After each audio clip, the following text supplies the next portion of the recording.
આત્મહત્યા મામલે તપાસ કરવામાં આવી। મૃતકના પરિવારજનોએ મૃતદેહ સ્વીકારવાનો ઇનકાર કર્યો છે। પોલીસ સ્ટેશનના બાથરૂમમાં યુવાને આત્મહત્યા કરી।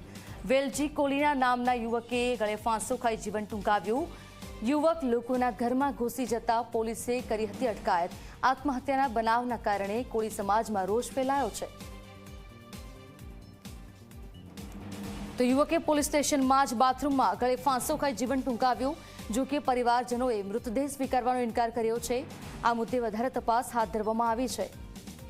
યુવક લોકોના ઘરમાં ઘૂસી જતા પોલીસે તેની અટકાયત કરી હતી।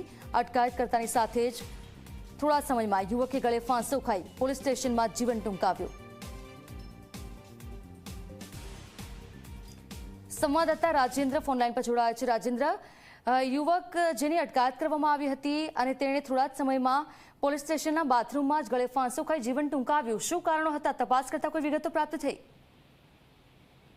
જી, વાત કરવામાં આવે તો માનકુવા પોલીસ મથકમાં ચકચારી જે બનાવ બન્યો છે, માનકુવા પોલીસ સ્ટેશનના બાથરૂમમાં એક યુવકે આત્મહત્યા કરી લીધા જે ચકચાર મચી હતી। ગઈકાલે એની અટક કરવામાં આવી હતી। અવારનવાર એ લોકોના ઘરમાં ઘૂસી જતો હોવાના યુવકને માનકુવા પોલીસ સ્ટેશનમાં લઈ અવાયો હતો।